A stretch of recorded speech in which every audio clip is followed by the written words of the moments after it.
अकबरनामा और बादशाहनामा।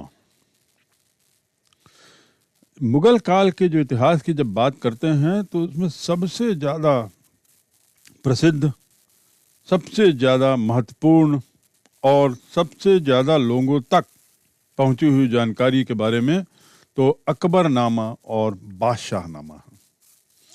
दोनों की पांडुलिपि औसतन 150 पूरे या दोनों पृष्ठों पर लड़ाई, घेराबंदी, शिकार, इमारत निर्माण, दरबारियों के दृश्य और अन्य दृश्य भरे हुए हैं। बात करते हैं हम अकबरनामा की। सबसे पहले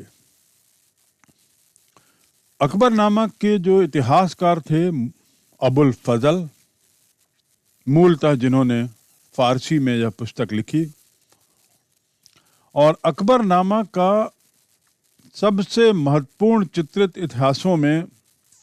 इतिहासों की यदि बात करें तो इसमें सबसे महत्वपूर्ण स्थान है। इसको लिखने का काम अबुल फजल ने 1589 में प्रारंभ किया। ये आपको जानना चाहिए कि अपने शासन के लगभग 30 वर्ष के बाद अकबर के जो शाही इतिहासकार थे, जिनका नाम अबुल फजल था, उसने यह लिखने का काम प्रारंभ किया और 13 साल तक ये कार्य चला और 1602 में अकबरनामा के लेखन का कार्य पूरा हुआ। यानी अच्छी बात यह है कि अकबर के शासन की जानकारियां तुरंत ना लिख करके उसका विवेचन भी संभव हो सके, ऐसी संभावना इसमें दिखती है, क्योंकि ये शासन के 30 वर्ष के बाद लिखा गया। ये जो 13 साल हैं, इस अवधि में इस ग्रंथ के प्रारूप में अनेक संशोधन हुए, बल्कि 5 संशोधन हुए। सच्चाई तो ये कहती है कि 5 संशोधन हुए, 5 बार इसमें बदलाव किए गए, त्रुटियों के कारण या किसी अन्य खामियों के कारण। अकबरनामा की जो विषय वस्तु है आखिर क्या है?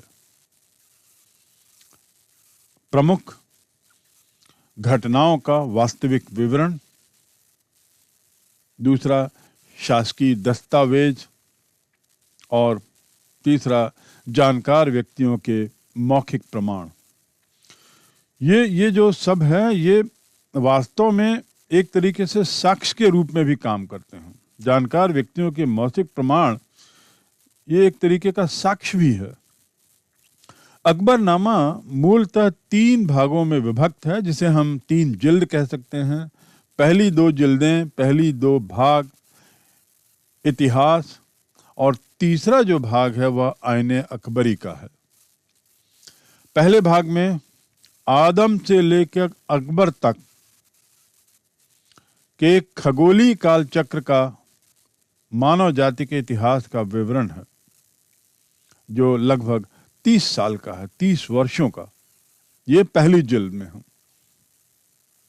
दूसरे में अकबर के शासनकाल के 46वें वर्ष तक का इतिहास है,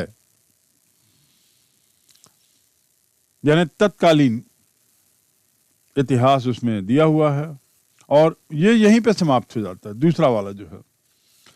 और अगले साल ही अर्थात 1602 में अबुल फजल शहजादा सलीम के षड्यंत्र का शिकार हो गया, और सलीम के सहयोगी वीर सिंह बुंदेला ने अबुल फजल की हत्या कर दी। और अबुल फजल की हत्या के बाद इनायत उल्लाह नाम के व्यक्ति ने तकमील अकबरनामा लिखकर इस ग्रंथ को पूरा किया। तो इस तरह हम देख सकते हैं कि इसके 3 भाग हैं, और तीसरा भाग आईने अकबरी कहलाता है। उसका काल भी आपको बताया गया है, और दूसरा वाला जो भाग है वो 46वें वर्ष में, अकबर के शासन काल के 46वें वर्ष तक का इतिहास है। अकबरनामा को लिखा कैसे गया है, दूसरे शब्दों में लिखने की जो शैली है वह किस तरह की है। अकबरनामा जो राजनीतिक दृष्टि से महत्वपूर्ण घटनाओं, उस समय के काल को उस समय के साथ विवरण देने की, साथ ही साथ विवरण देना, उसको एक्सप्लेन करना, ये पारंपरिक जो ऐतिहासिक तरीका है उसी दृष्टिकोण से लिखा गया है। लेकिन लेखन में नवीन विधि का प्रयोग भी परिलक्षित है, दिखाई देता है। एक नया तरीका उसमें दिखता है, जैसे कि तिथियों और समय के साथ साथ जो होने वाले परिवर्तन हैं, किसी तारीखों में और समय के साथ साथ होने वाले परिवर्तनों का उल्लेख किए बिना ही अकबर का जो पूरा साम्राज्य है, वो साम्राज्य का भौगोलिक, राजनीतिक, सामाजिक और सांस्कृतिक विवरण, पूरा सभी पक्षों का उल्लेख कर दिया गया है। तो इस प्रकार हम कह सकते हैं कि अकबरनामा की लेखन शैली में जहाँ पारंपरिक ऐतिहासिक दृष्टिकोण परिलक्षित है, वहीं दूसरी ओर कुछ नवीन शैली का भी उपयोग किया गया।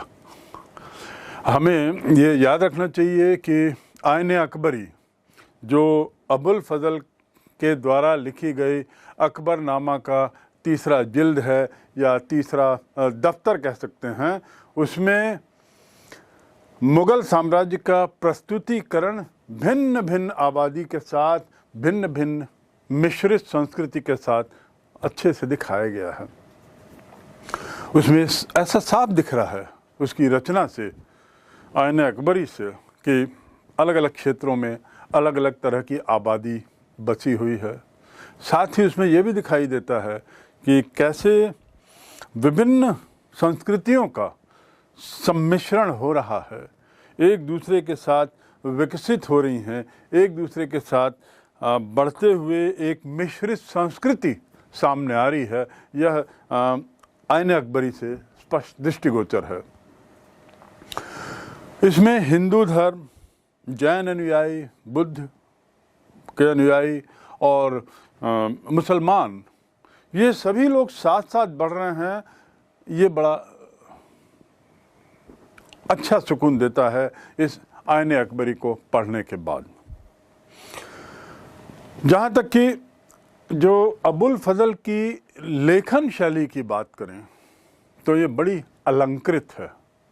आखिर ये क्यों न हो, यह सरकार के द्वारा प्रायोजित एक योजना थी, प्रोजेक्ट था, तो इसमें कोई आश्चर्य नहीं यदि इसकी भाषा बहुत अलंकृत हो और अत्यंत ही मीठी हो।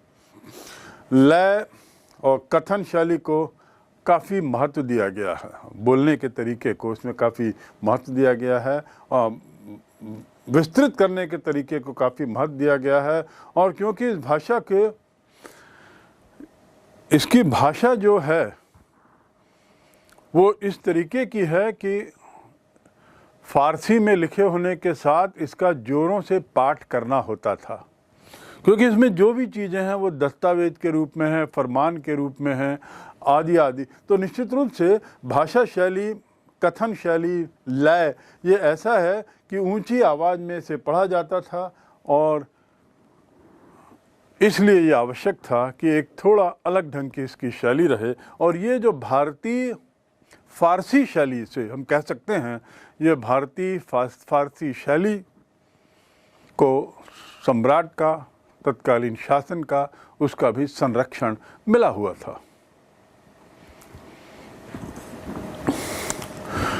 बादशाहनामा, बादशाहनामा ये अकबर के बाद जो शासक आए, शाहजहां,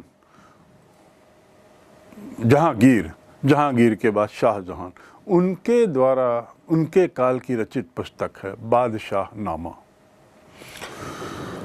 फजल का जो शिष्य है, अब्दुल फजल का जो शिष्य था, जिसका नाम था अब्दुल हमीद लाहौरी, एक बहुत सुयोग्य शिष्य था, बहुत अच्छा कौशल था उसको, लिखने का कौशल और समझने का भी। तो उसे शाहजहां ने इस खास उद्देश्य से उससे प्रभावित होकर उसको यह एक जिम्मा सौंपा था कि शाहजहां के अपने काल के इतिहास को उसी शैली में वह वर्णित करे जिस शैली में अकबरनामा लिखा गया है। दूसरे शब्दों में, अकबरनामा के नमूने के रूप में शाहजहां काल को लिखने का जिम्मा अब्दुल हमीद लाहौरी को शाहजहां ने दिया, जो स्वयं अबुल फजल का शिष्य था। याद रहे कि इस प्रकार ये भी बादशाहनामा जो लिखी गई शाहजहां काल के विवरण को लेकर, ये भी एक तरीके से सरकारी प्रायोजन ही हो गया, एक तरीके से सरकारी लेखनी ही इसमें चली और इस प्रकार सरकारी इतिहास ही बना। इस पुस्तक के भी 3 जिल्द बनाए गए, यानी 3 भागों में, 3 दफ्तर में ये लिखी गई। जो पहला जो 2 भाग है वो अब्दुल हमीद लाहौरी ने पहले 2 दशक के काल को लेकर लिखी है। 10-10 वर्ष में बांटा है शाहजहां के काल को 10-10 वर्ष के खंडों में। तो 2 दशक यानी 20 वर्ष का काल तो उसने पहले 2 जिल्दों में लिख दिया।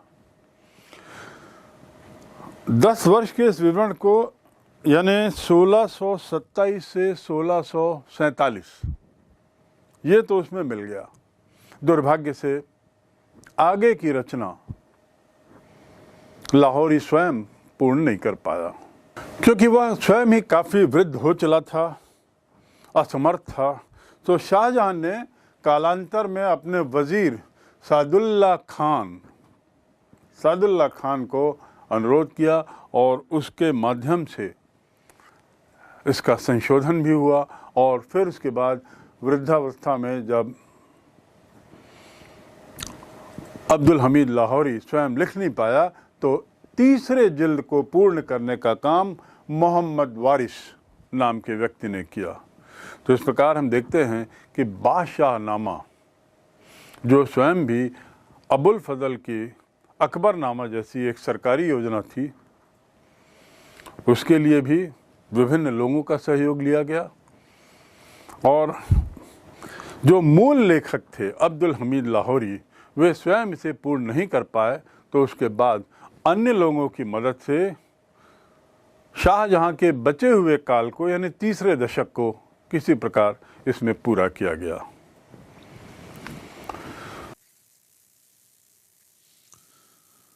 अंग्रेज प्रशासकों के लिए जो औपनिवेशिक काल था, जिस समय उन लोगों ने उपनिवेश बनाने शुरू किए या उपनिवेश बनाते गए, उस काल में अपने साम्राज्य के लोगों और संस्कृतियों को भली भांति समझने के लिए ये बहुत जरूरी था अंग्रेजों का कि वो भारतीय इतिहास का अध्ययन करें और उपमहाद्वीप के विषय में विस्तृत ज्ञान प्राप्त करें, ताकि वे समुचित तरीके से, अपेक्षित तरीके से साम्राज्य पर शासन कर सकें। इसलिए उसे उनके लिए अत्यावश्यक हो गया था कि भारत के इतिहास, भारत के जो विभिन्न पहलू हैं संस्कृति के, उसकी जानकारी लें। इसी उद्देश्य से वे लोग क्या करने लगे कि अभिलेखागारों की स्थापना करने लगे। 1784 में सर विलियम जोन्स, ये नाम आपको याद रखना होगा, बहुत प्रसिद्ध नाम है। 1784 सर विलियम जोन्स ने एशियाटिक सोसाइटी ऑफ बंगाल की स्थापना की। ये जो सोसाइटी है जिसका नाम है Asiatic Society of Bengal, Bengal इसलिए नाम दिया है क्योंकि मूलतः उस समय अंग्रेजी शासन जो था वो कलकत्ता से, बंगाल से चलता था और उनका जो डायरेक्ट कंट्रोल था, प्रत्यक्ष जो कंट्रोल था वो बंगाल में था। तो सोसाइटी ने अनेक भारतीय पांडुलिपियों के संपादन, प्रकाशन और अनुवाद का भी जिम्मा लिया। तो इस प्रकार एशियाटिक सोसाइटी ऑफ बंगाल एक ऐसी संस्था बन गई जिसने पांडुलिपियों का अंग्रेजीकरण अंग्रेजी अधिकारियों के लिए निकालने का जिम्मा संभाला और 19वीं शताब्दी में सबसे पहले अकबरनामा और बादशाहनामा के संपादित पाठांतर प्रकाशित किए। लेकिन यह हुई बात 19वीं शताब्दी में, काफी समय इसमें लग गया। 20वीं सदी के आरंभ में हेनरी बेवरेज, उसने बहुत प्रयास किए और कई वर्षों के प्रयास के बाद अकबरनामा का अंग्रेजी अनुवाद अंततः निकालने में सफल हो गया, जो फारसी में मूलतः लिखी गई थी। दुर्भाग्य से बादशाहनामा को इसके पूर्ण रूप में अभी तक अनुवादित नहीं किया जा सका है। अभी तक इसके केवल कुछ भाग ही अंग्रेजी में उपलब्ध हैं और उसी का उपयोग पश्चिमी जगत के इतिहासकारों द्वारा तत्कालीन काल, समाज, शासन को समझने में किया जा रहा है।